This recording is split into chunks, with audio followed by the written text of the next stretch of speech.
doesn't nag. I wish.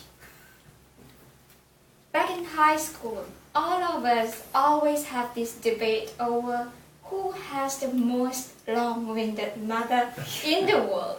And all my friends swear that they definitely have the most long-winded mother in the world until they met my mother.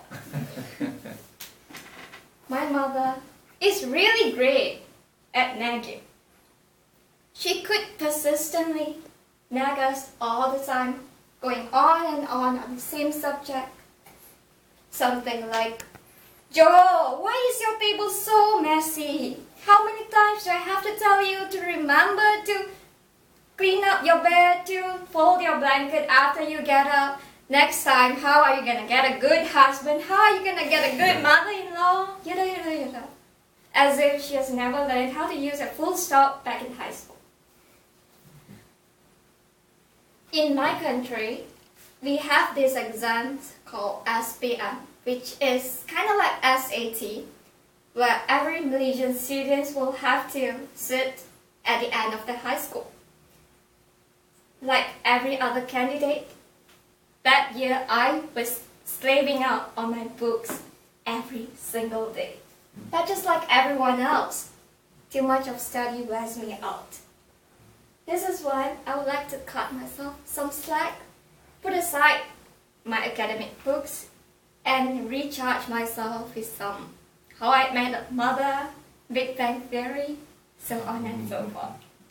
But just right when every time, when I first started to have some me time, here comes my mother again. "Joe, you have to study hard, you know, SPM is coming soon. If not, if you fail your exams, how are you gonna to get scholarship? How are you going to get into good college? How are you going to get a good job next time? How are you gonna get a good husband?" I will find myself a wife then. I refused it and ended up suffering a longer nagging. So one day, my mom nagged me again for not studying hard enough. And that, ladies and gentlemen, was the last straw. I couldn't take it anymore. I was having enough of exam stress and stress from my mom. I interjected her and asked, "Mom, why must you keep telling me to study all the time when I already knew that? It's not that I'm still a kid.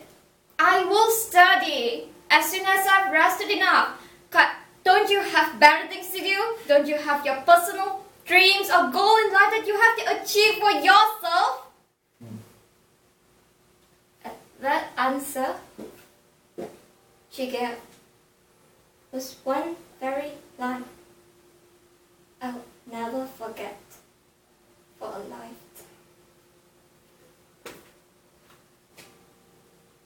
"Joe, my dream is to help your dream come true."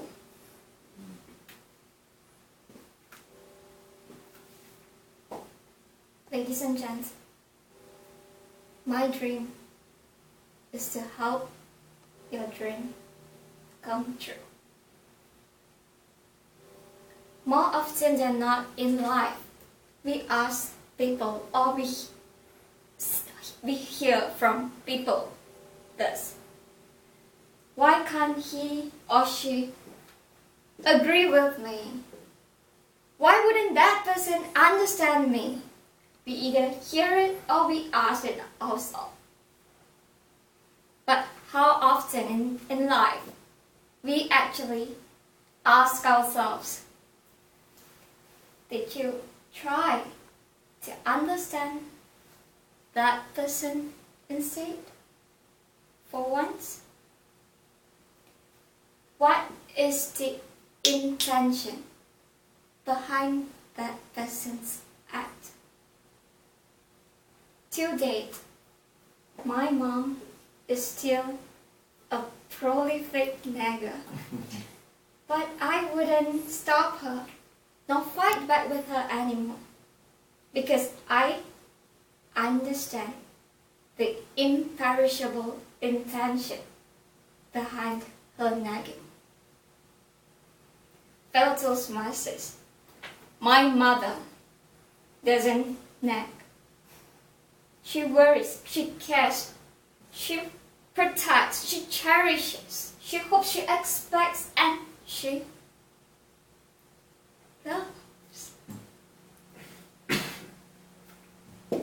What about yours? Over to you.